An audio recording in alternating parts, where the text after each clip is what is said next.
Hello guys, कैसे हैं आप सब लोग। मेरा नाम है एडवोकेट सिद्धार्थ जैन और आज मैं आपको पढ़ाने जा रहा हूं सेक्शन 19 से लेकर 36 तक ऑफ कोर्ट फीस एक्ट। और इसके बाद इस कोर्ट फीस एक्ट खत्म हो जाएगा और जो सेक्शन 1 से लेकर 18 तक है वो हमने वीडियो 1 में कवर किया है। तो जिन लोगों ने अभी तक भी वो वीडियो 1 नहीं देखा है, जल्दी से हमारे चैनल पर जाइए, आपको प्ले लिस्ट में कोर्ट फीस एक्ट में मिल जाएगा। तो चलिए बिना समय गवाए सेक्शन 19 से स्टार्ट करते हैं।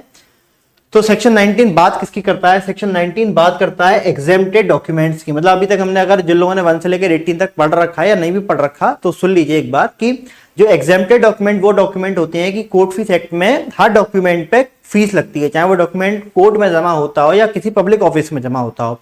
पर कुछ ऐसे डॉक्यूमेंट हैं जिन पे ये फीस एग्जेम्प्टेड है। तो वही लिस्ट जो है इस सेक्शन 19 में बताई गई है। इस लिस्ट को हमने आसान आपके लिए बनाने के लिए एग्जाम पॉइंट ऑफ व्यू के हिसाब से, जिससे आपको याद रहे, तो हमने इसको 3 भाग में बांटा है। पहला भाग है एप्लीकेशन, दूसरा है पेटिशन और तीसरा है मिसलेनियस। तो चलिए स्टार्ट करते हैं एप्लीकेशन से। हमको इसको याद नहीं करना है, हमको बस एक बार इसको दिमाग में रखना है कि अगर एग्जाम में एमसीक्यू में आता है तो हमको याद आ जाए, हाँ इस पे कोर्ट फीस एक्ट, इस पे कोर्ट फीस नहीं लगेगी। तो एप्लीकेशन तो शुरू करते हैं। तो इसमें टोटल 7 तरह की एप्लीकेशन दी हैं जिन पे कोर्ट फीस नहीं लगती है। पहली एप्लीकेशन है supply for irrigation of water. मतलब अगर आप जो एप्लीकेशन देते हैं वाटर सप्लाई के लिए, इरिगेशन के लिए गवर्नमेंट को, तो उस जो एप्लीकेशन है उस पर कोर्ट फीस नहीं लगेगी। अगर आप एप्लीकेशन देते हैं कि आपका जो कल्टीवेशन का जो लैंड है उसको बढ़ा दिया जाए, एक्सटेंड कर दिया जाए, या आप उस लैंड को छोड़ना चाहते हैं, रेलिंक्विश करना चाहते हैं, तो उसकी अगर आप एप्लीकेशन देते हैं परमिशन के लिए, फॉर लीव के लिए, तो आपको कोर्ट फीस उस एप्लीकेशन पर नहीं देनी पड़ेगी। अगर आप नोटिस देते हैं किसका, कि आप उस लैंड को रेलिंक्विश करना चाहते हैं या फिर आप रेंट बढ़ाना चाहते हैं, तो उसकी एप्लीकेशन पे कोई कोर्ट फीस नहीं लगेगी। अगर आप विटनेस को समन करते हैं और उस विटनेस को समन करने के लिए जो पहली एप्लीकेशन है, फर्स्ट एप्लीकेशन, तो उस पर कोर्ट फीस नहीं लगेगी। उसके अलावा permission to cut timber trees, permission to cut timber, हाँ टिम्बर इन गवर्नमेंट फॉरेस्ट, जो भी टिम्बर होते हैं गवर्नमेंट फॉरेस्ट में, उसको अगर आपको काटना है, उसकी रिलेटेड आपको परमिशन चाहिए, तो उसकी एप्लीकेशन पर कोई कोर्ट फीस नहीं लगेगी। और अगर आपका कोई पैसा ड्यू है जो आपको गवर्नमेंट से क्लेम करना है, तो उसके लिए अगर आप एप्लीकेशन देते हैं उसके पेमेंट के लिए, तो उस पर कोई कोर्ट फीस नहीं लगेगी। और गवर्नमेंट ने आपकी कोई प्रॉपर्टी को एक्वायर किया है पब्लिक पर्पस के लिए, ठीक है, तो उससे रिलेटेड गवर्नमेंट आपको मुआवजा देती है, तो उस कंपनसेशन को पाने के लिए जो आप एप्लीकेशन लगाते हैं उस पर कोई कोर्ट फीस नहीं लगेगी। तो इस तरीके से 7 है। पहला है supply for irrigation of water, दूसरा है for leave to extend cultivation, relinquish land, notice serve करना है रेलिंक्विशमेंट ऑफ लैंड का या रेंट को एनहांस करवाना है, पहली एप्लीकेशन समन ऑफ विटनेस की, परमिशन आप मांगना चाह रहे हैं टिम्बर ट्रीज को कट करने की गवर्नमेंट फॉरेस्ट में, अगर आपको कोई पेमेंट ड्यू है गवर्नमेंट से उसकी एप्लीकेशन, या फिर कंपनसेशन आपको मांगना है गवर्नमेंट से जो गवर्नमेंट ने जो आपकी प्रॉपर्टी एक्वायर करी है। तो इन सारी चीजों से रिलेटेड अगर आप कोई एप्लीकेशन देती हैं तो उस पर कोर्ट फीस एग्जेम्प्ट है, ठीक है। तो ये 7 तरह की दी हुई है, याद नहीं करना है, दोबारा से मैं आपको बता देता हूं, बस आपको इतना पता होना चाहिए एग्जाम में आए तो आपको याद आ जाए, हाँ यार ये था, ठीक है। दूसरा है पेटिशन, कि अगर कोई प्रिजनर है या कोई भी पर्सन जो कोर्ट के रिस्ट्रेंट में है, तो अगर वो वहां से कोई पेटिशन लगाता है अपने आप को फ्री करने की, है ना, या कोई और पेटिशन लगाता है, तो उस पर कोई कोर्ट फीस नहीं लगेगी, ठीक है। बाय प्रिजनर और पर्सन इन ड्यूरेस और under restraint of any court, या फिर इंडियन क्रिश्चियन मैरिज एक्ट के अंदर सेक्शन 45 और सेक्शन 48 के अंदर कोई पेटिशन लगाता है तो उस पर कोई कोर्ट फीस नहीं लगेगी।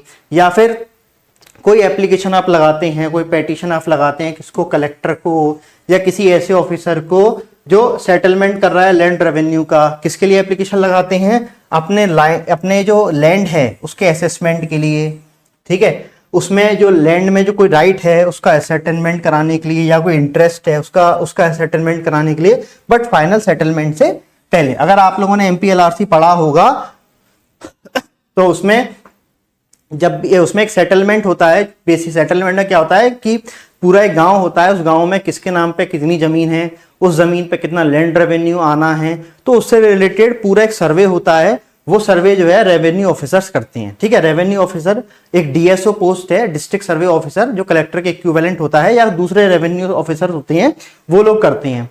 तो इसी से रिलेटेड किसी को एप्लीकेशन लगानी है कि मेरा लैंड इतना है, इसमें मेरे इतना मेरा राइट है, तो उससे रिलेटेड कोई एप्लीकेशन है जो आप कलेक्टर को लगाते हैं, किसी ऐसे ऑफिसर को लगाते हैं जो सेटलमेंट कर रहा होता है, मतलब डिसाइड कर रहा होता है किसके नाम पे कितनी जमीन है, उस पर कितना रेवेन्यू है, तो उससे रिलेटेड कोई एप्लीकेशन है तो उस पर जो है लैंड उस पर कोई कोर्ट फीस नहीं लगेगी। तो ये है, पहली है कोई प्रिजनर कोई पिटीशन लगाता है, ठीक है, इंडियन क्रिश्चियन मैरिज एक्ट के अंदर सेक्शन 45 और 48 के अंदर कोई पिटीशन लगती है। और तीसरा जो भी रेवेन्यू ऑफिसर को आप अपने लैंड में लैंड का असेसमेंट कराने के लिए, उसमें कोई इंटरेस्ट या राइट डिसाइड कराने के लिए कोई एप्लीकेशन देते हैं तो उस पर कोर्ट फीस नहीं लगेगी, ठीक है। ये है पेटिशन रिलेटेड। अब आ जाते हैं मिसलिनियस। तो मिसलिनियस में सबसे पहला आता है पावर ऑफ अटर्नी और फॉर सूट, ठीक है, बाय आर्म फोर्स मेंबर। अगर कोई आर्म फोर्स मेंबर है वो कोई पावर ऑफ अटर्नी देता है सूट फाइल करने के लिए, तो उस पावर ऑफ अटर्नी पे कोई कोर्ट फीस नहीं लगेगी, ठीक है। कोई रिटर्न स्टेटमेंट है ना, रिटर्न स्टेटमेंट क्या होता है, प्लेंट हम सूट फाइल करने के लिए प्लेंट देते हैं, प्लेंट दायर करते हैं ना, प्लेंट का जो रेस्पॉन्स होता है, जवाब आता है सामने वाली पार्टी की तरफ से, उसको रिटर्न स्टेटमेंट कहते हैं। तो उस पर रिटर्न स्टेटमेंट पे कोई कोर्ट फीस नहीं लगेगी, इसको शॉर्ट भाषा में WS कहते हैं, ठीक है।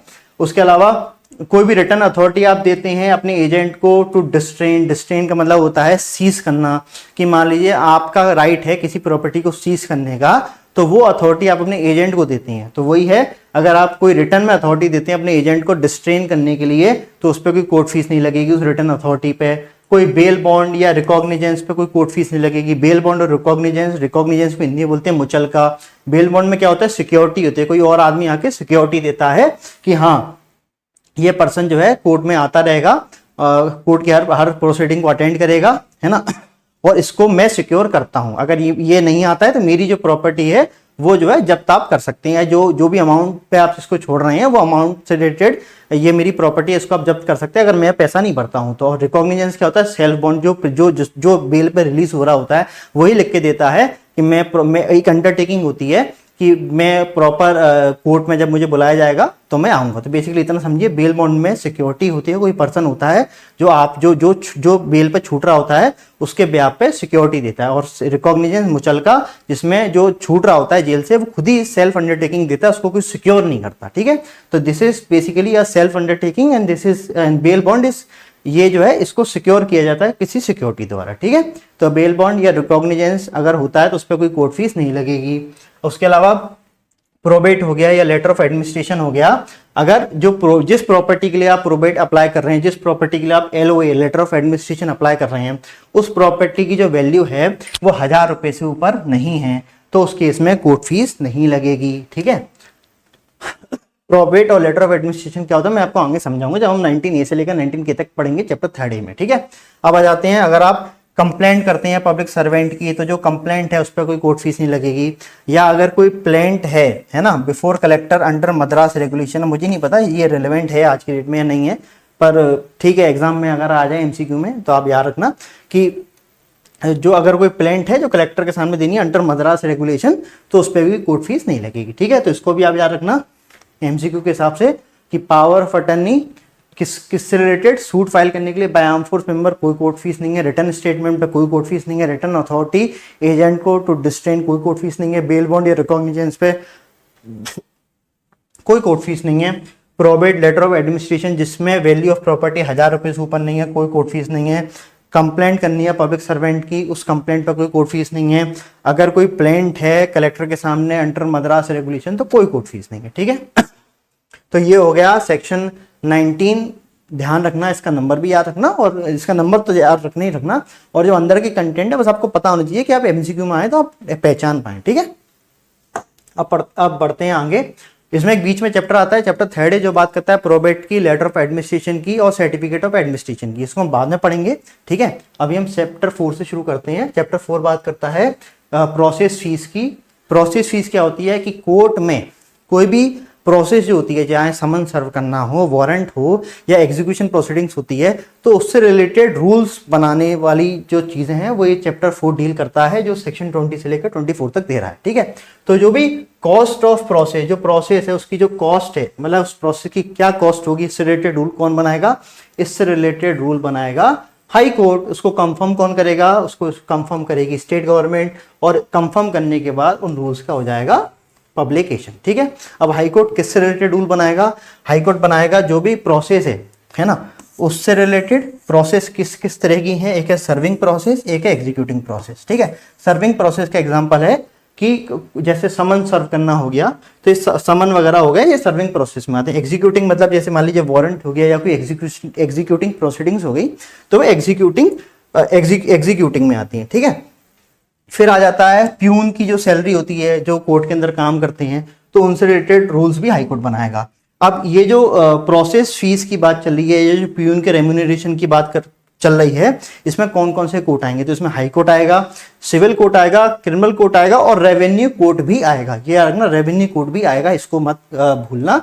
ठीक है, तो ये है, तो हाई कोर्ट रूल बनाएगा, स्टेट गवर्नमेंट कंफर्म करेगा, फिर उसका हो जाएगा पब्लिकेशन। ठीक है, हाई कोर्ट रूल बनाएगा प्रोसेस से रिलेटेड, रेम्यूनरेशन से रिलेटेड। प्रोसेस दो तरह की बताई गई है, एक है सर्विंग प्रोसेस से रिलेटेड भी रूल बनाएगा, एग्जीक्यूटिंग प्रोसेस से रिलेटेड रूल भी बनाएगा।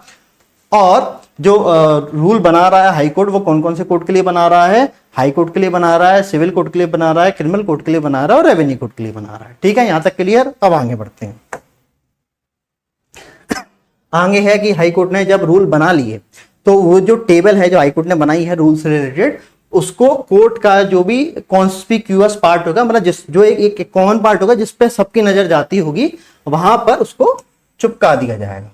ठीक है, किस लैंग्वेज में चिपकाया जाएगा? इंग्लिश में और वर्नेक्युलर लैंग्वेज है। वर्नेक्युलर से मतलब ये है लोकल लैंग्वेज। मान लीजिए अब नॉर्थ इंडिया में हिंदी चलती है लोकल लैंग्वेज, तो हिंदी में, साउथ इंडिया में तमिल चलती है, तेलुगु चलती है, तो जो भी स्टेट होगी उसकी स्टेट की जो वर्नेक्युलर लैंग्वेज होगी, तमिलनाडु में जैसे तमिल चलती है तो तमिल में चिपकेगा, हैदराबाद जो तेलंगाना है वह तेलुगु चलती है तो तेलुगु में चिपकेगा। ठीक है, तो टेबल ऑफ प्रोसेस फीस में कॉन्स्पिक्यूअस पार्ट में चिपका दिया जाएगा, इंग्लिश और वर्नेक्युलर लैंग्वेज में। अब आ जाते हैं सेक्शन 22 और सेक्शन 23 पे, इन दोनों को एक साथ पढ़ेंगे। ये बात करता है नंबर ऑफ प्यून्स की, जो कोर्ट में जो प्यून्स रहेंगे उनके वो कितने रहेंगे, ये इससे रिलेटेड बात कर रहा है। अभी हमने पहले वाले में पढ़ा था, जो रूल्स थे इसके, वो पढ़ा था हमने रेम्यूनरेशन ऑफ, है ना, रेम्यूनरेशन ऑफ प्यून। उससे रिलेटेड रूल कौन बनाएगा? हाई कोर्ट बनाएगा। अब किसी कोर्ट में कितने प्यून रहेंगे ये कौन डिसाइड करेगा? तो अगर डिस्ट्रिक्ट जज है या उसके जो सबऑर्डिनेट कोर्ट है, यहाँ सबऑर्डिनेट कोर्ट माना गया है court of small causes district जज का, है ना, या जो मजिस्ट्रेट कोर्ट रहते हैं, तो जो डिस्ट्रिक्ट जज है या उसका जो सबऑर्डिनेट कोर्ट है मतलब कोर्ट ऑफ स्मॉल कॉसेस, तो उसमें कितने प्यून रहेंगे ये डिस्ट्रिक्ट जज ही डिसाइड करेगा। मजिस्ट्रेट कोर्ट, अब मजिस्ट्रेट जो है वो अपने कोर्ट के प्यून खुद डिसाइड करेगा, है ना। और रेवेन्यू कोर्ट जो है, ठीक है, उनमें कितने प्यून रहेंगे ये कलेक्टर डिसाइड करेगा। ठीक है, जो डिस्ट्रिक्ट जज की बात करी गई है, उसके सबऑर्डिनेट कोर्ट की बात करी गई है, मजिस्ट्रेट कोर्ट की बात करी गई है, वो सेक्शन 22 में की गई है। और रेवेन्यू कोर्ट में जो प्यून रहेंगे जो कलेक्टर डिसाइड करेगा वो सेक्शन 23 में दिया हुआ है। ठीक है, तो ये हो गया प्यून से रिलेटेड। खैर ऐसे कुछ इंपॉर्टेंट नहीं है ये, बट आपको बस अथॉरिटी पता होनी चाहिए कि डिस्ट्रिक्ट जज और उसके सबऑर्डिनेट कोर्ट जैसे कोर्ट ऑफ स्मॉल कॉसेस, तो प्यून कौन डिसाइड करेगा? डीजे डिसाइड करेगा। मजिस्ट्रेट कोर्ट में कौन डिसाइड करेगा? प्यून, मजिस्ट्रेट डिसाइड करेगा। रेवेन्यू कोर्ट में कौन डिसाइड करेगा? कलेक्टर डिसाइड करेगा। ठीक है, और जो सेक्शन 24 है इस चैप्टर का, इसको रिपील कर दिया गया है। ठीक है, तो ये हो गया हमारा चैप्टर 4। अब आ जाते हैं चैप्टर 5 पे। चैप्टर 5 जो है सेक्शन 25 से लेकर 30 तक दे रहा है। यह बात करता है मोड ऑफ लेविंग फीस की, जो भी फीस की हमने बात करी गई है तो उस फीस को कैसे कलेक्ट करेगी, उस फीस से रिलेटेड रूल्स, उस जो स्टाम्प पेपर हैं उनसे रिलेटेड रूल्स बनाना, उनके सेलिंग से रिलेटेड रूल बनाना, ये सब बात ये चैप्टर 5 करता है। ठीक है,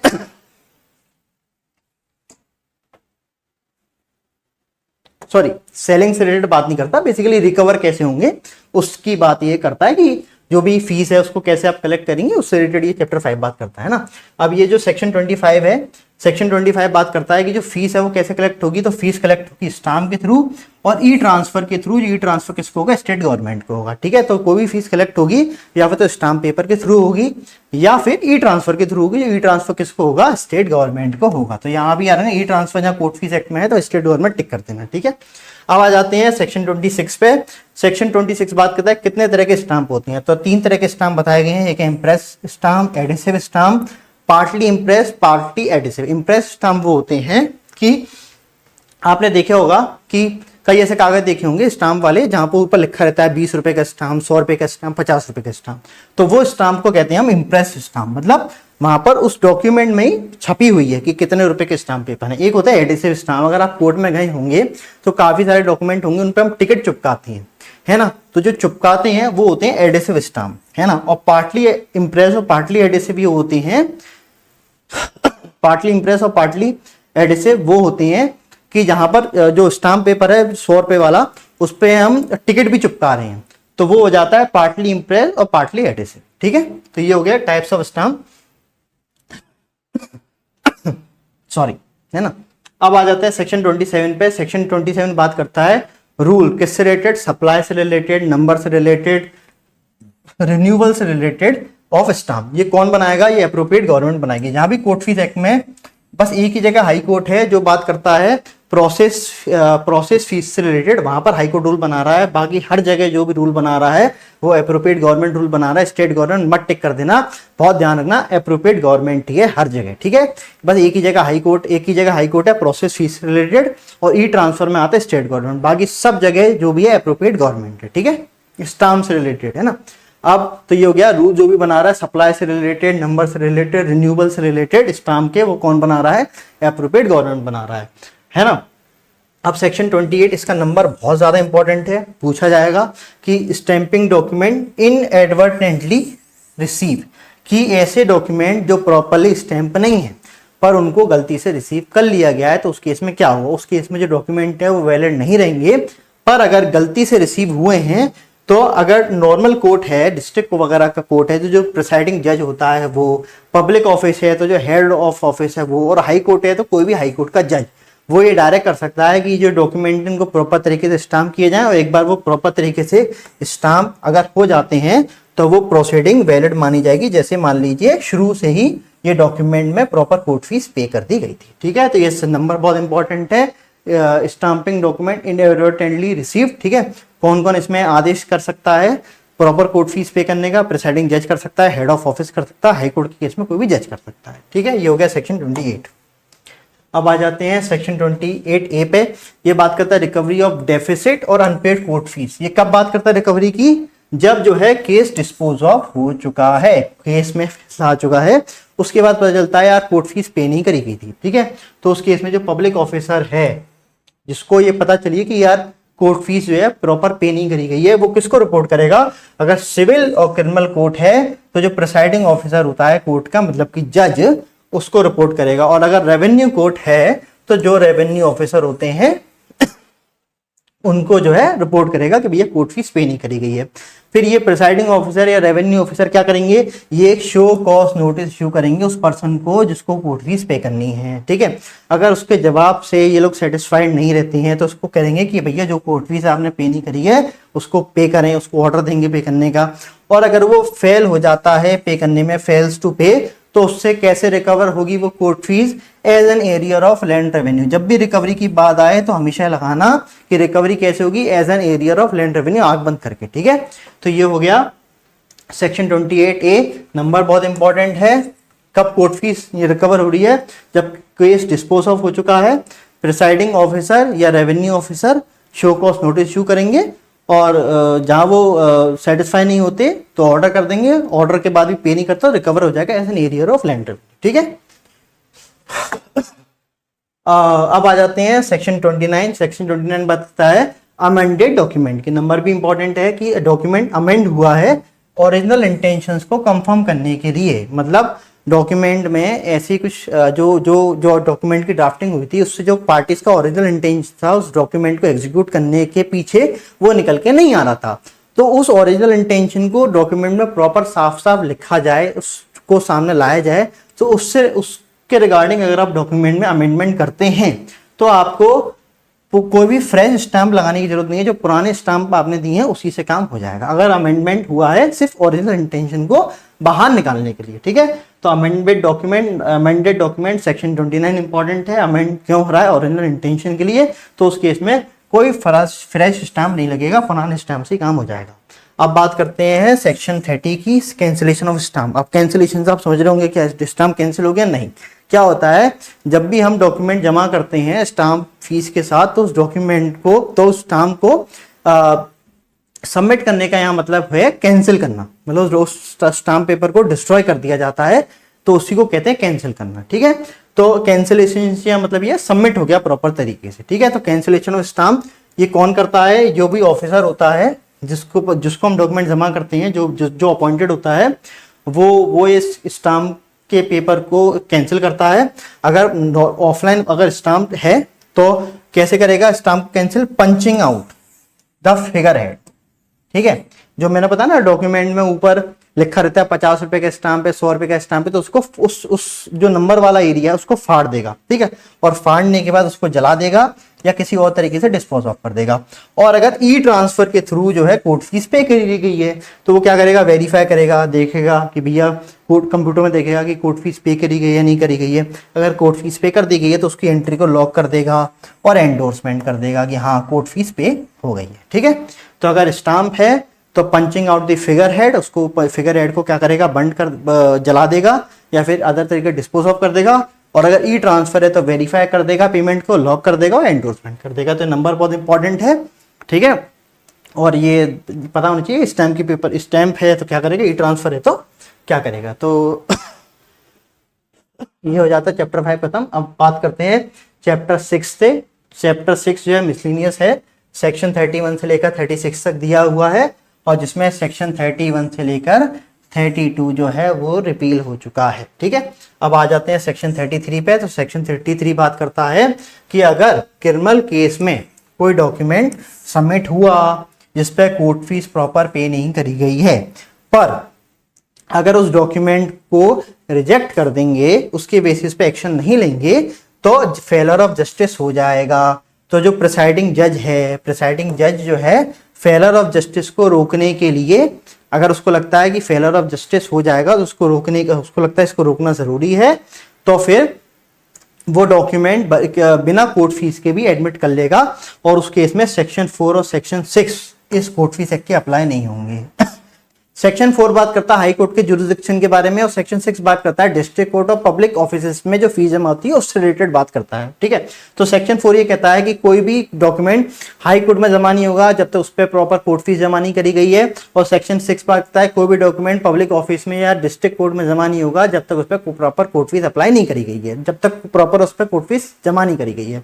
तो ये जो सेक्शन 4 और सेक्शन 6 है, क्रिमिनल केस में अगर ऐसा कोई डॉक्यूमेंट है जिसको रिजेक्ट कर देंगे और तो फेलर ऑफ जस्टिस हो जाएगा तो प्रिसाइडिंग जज कह सकता है इसको एडमिट कर लिया जाए, तो और उस केस में सेक्शन 4 और सेक्शन 6 अप्लाई नहीं होंगे, मतलब वो डॉक्यूमेंट वैलिड रहेगा। ठीक है, तो ये है सेक्शन 33। अब आ जाते हैं सेक्शन 34। इसका नंबर बहुत इंपॉर्टेंट है, sale of stamp. Sale of stamp से रिलेटेड रूल कौन बनाएगा? सेल ऑफ स्टैम्प से रिलेटेड रूल बनाएगा एप्रोप्रिएट गवर्नमेंट। और अगर कोई भी इन रूल को वॉयलेट करता है और उसके वॉयलेशन में स्टैम्प को सेल करता है तो कितनी उसको जेल जाना पड़ सकता है? 6 महीने के लिए उसको जेल जाना पड़ सकता है, फाइन लग सकता है उस पर 500 रुपए का या दोनों। तो ये नंबर बहुत इंपॉर्टेंट है। सेल ऑफ स्टैम्प सेक्शन 34 में दिया है। कौन रूल बनाता है? एप्रोप्रिएट गवर्नमेंट रूल बनाती है। और अगर आप सेल ऑफ स्टैम्प सेल से रिलेटेड जो रूल है उनको वायलेट करेंगे तो आपको 6 महीने तक के लिए जेल, 500 रुपए का जुर्माना या दोनों हो सकते हैं। ये नंबर याद रखना और ये सारी चीजें इसके अंदर की याद रखना। ठीक है, अब आते हैं सेक्शन 35 पे कि ये जो फीस है इसको रिड्यूस और रेमिट करने की पावर किसके पास है? इसको रिड्यूस और रेमिट करने की पावर एप्रोप्रिएट गवर्नमेंट के पास है। और अब बात करते हैं सेविंग ऑफ फीस की कि जो भी चैप्टर 2 और चैप्टर 5 है, चैप्टर 2 बात करता है फीस इन हाई कोर्ट में, चैप्टर 5 बात करता है मोड ऑफ लेवी फीस, है ना, किस तरीके से फीस को वसूला जाएगा। तो ये दोनों चैप्टर जो है, कोई भी कमीशन जो अकाउंटेंट जनरल को दिया जाता है हाई कोर्ट के एट फोर्ट विलियम, जो अब एग्जिस्ट नहीं करता, ठीक है, तो एग्जिस्ट नहीं करता पर इसमें दिया है तो हम इसको पढ़ेंगे। तो कोई भी कमीशन जो अकाउंटेंट जनरल को दिया जाता है हाई कोर्ट के एट फोर्ट विलियम्स के, या फिर कोई भी फीस, है ना, एनी फीस जो किसी हाई कोर्ट के ऑफिसर को दी जाती है इन एडिशन टू सैलरी, तो वहां पर ये चैप्टर 2 और चैप्टर 5 अप्लाई नहीं होंगे। आप इसमें ज्यादा दिमाग मत लगाओ, इतना याद रखो कि कौन से चैप्टर लागू नहीं होंगे। चैप्टर 2 और चैप्टर 5 लागू नहीं होंगे। किस पे लागू नहीं होंगे? उस कमीशन पे जो अकाउंटेंट जनरल को दिया जाता है और high court at fort Williams, और उस फीस पे लागू नहीं होंगे जो किसी ऑफिसर को दिया जाता है हाई कोर्ट के इन एडिशन टू सैलरी। ठीक है, तो ये हो गया सेविंग ऑफ फीस। ठीक है, तो यहां से हो गया हमारा सेक्शन 19 से लेकर 36 तक खत्म। अब आते हैं चैप्टर थर्ड ए पे जो सेक्शन 19 ए से लेकर 19 के तक दिया है, जो बात करता है प्रोबेट की, लेटर ऑफ एडमिनिस्ट्रेशन की और सर्टिफिकेट ऑफ एडमिनिस्ट्रेशन की। ये एक ऐसा चैप्टर है जो लोगों को समझ में नहीं आता है, थोड़ी डिफिकल्टी होती है, तो मैंने आपके लिए बहुत आसान बना दिया है। एक बार आप इसको देख लेंगे आपको कोई तकलीफ नहीं आएगी, ठीक है। तो सबसे पहले देखते हैं प्रोबेट क्या होता है। तो प्रोबेट बेसिकली जो विल होती है उसकी, जब आप अप्लाई करते हैं प्रोबेट के लिए, तो आप ये अप्लाई कर रहे हैं कि ये जो विल है आप इसको डिक्लेयर कीजिए कि ये जेन्युइन विल है और उसको एग्जीक्यूट करने की परमिशन दीजिए एग्जीक्यूटर को। एग्जीक्यूटर का नाम लिखा रहता है विल में कि ये आदमी है, ये इस प्रॉपर्टी को विल के अकॉर्डिंग डिस्ट्रीब्यूट करेगा, ठीक है। LOA जो होता है, लेटर ऑफ एडमिनिस्ट्रेशन, ये तब होता है कि जब विल होती है पर विल में जो एग्जीक्यूटर होता है उसका नाम नहीं होता या फिर विल होती ही नहीं है, ठीक है। तो उस केस में हम LOA अप्लाई करते हैं और ये मूवेबल और इमूवेबल प्रॉपर्टी दोनों के लिए अप्लाई होता है। एक है COA, सर्टिफिकेट ऑफ एडमिनिस्ट्रेशन, ये होता है तब जब विल होती ही नहीं है, और ये मूवेबल एसेट्स के लिए होता है, उनके डिस्ट्रीब्यूशन के लिए जब आदमी मर जाता है, ठीक है। तो ये है प्रोबेट, ये है LOA और ये है सर्टिफिकेट एडमिनिस्ट्रेशन। तो इनसे रिलेटेड फीस की बात कर रहा है ये चैप्टर, ठीक है। यहां तक समझ में आ गया। अब इस चैप्टर में जो सेक्शंस दिए हैं उनको हमने 3 ग्रुप में बांटा है। एक ग्रुप बात करता है जहां हमने कोर्ट फीस ज्यादा पे कर दिया आपको रिफंड मिलेगा। एक ग्रुप बात करता है जहां हमने कोर्ट फीस कम पे करी है और प्रॉपर्टी का वैल्यूएशन ज्यादा है तो आपको प्रॉपर कोर्ट फीस जमा करनी पड़ेगी जितना आपने नहीं किया है। तीसरी बात करते हैं मिसलेनियस, ठीक है।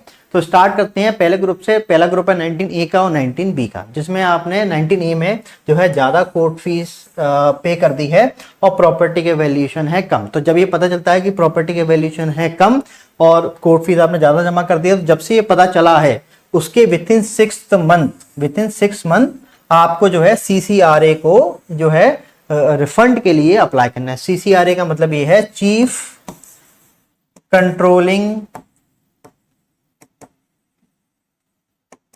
रेवेन्यू अथॉरिटी, ठीक है। तो CCRA का मतलब है चीफ कंट्रोलिंग रेवेन्यू अथॉरिटी। ये इस चैप्टर की सबसे इंपॉर्टेंट अथॉरिटी है। तो जब भी प्रोबेट, लेटर ऑफ एडमिनिस्ट्रेशन या सर्टिफिकेट एडमिनिस्ट्रेशन से रिलेटेड कोई भी अथॉरिटी है तो आप क्या लाएंगे, CCRA, chief controlling revenue authority, ठीक है। तो इस CCRA को अप्लाई करेगा और ये CCRA जो है जो पुराने स्टैंप है उनको कैंसिल कर देगा, उनकी जगह जो कम स्टैंप के जो कम कोर्ट फीस वाले स्टैंप लगने उनको सब्स्टिट्यूट कर देगा और जो रिफंड अमाउंट है उसके लिए अलाउंस कर देगा, ठीक है। ये अब आते हैं 19B पे। 19B क्या बात करता है कि जो मर गया है पर्सन जिसकी विल आप एग्जीक्यूट करा रहे हैं उसके ऊपर कोई कर्ज था और वो कर्ज आपने चुका दिया है, तो अब जो उसकी प्रॉपर्टी का वैल्यूएशन मान लीजिए 10 लाख रुपए और आपने जो कर्जा चुकाया है वो 2 लाख रुपए का है, तो अब जो उस पे जो कोर्ट फीस लगनी चाहिए थी वो बकायदा 8 लाख रुपए की प्रॉपर्टी पे लगनी चाहिए थी, ना कि 10 लाख रुपए पे। तो जब ये चीज आप प्रूफ कर देते हैं किसको, CCRA को, तो CCRA जो है वो प्रॉपर जो 2 लाख रुपए पे आपने जो कोर्ट फीस एक्स्ट्रा, जो 2 लाख रुपए है जिस पे आपने एक्स्ट्रा कोर्ट फीस जमा करी है, वो 2 लाख रुपए वाली कोर्ट फीस जो है ये CCRA वापस कर देगा।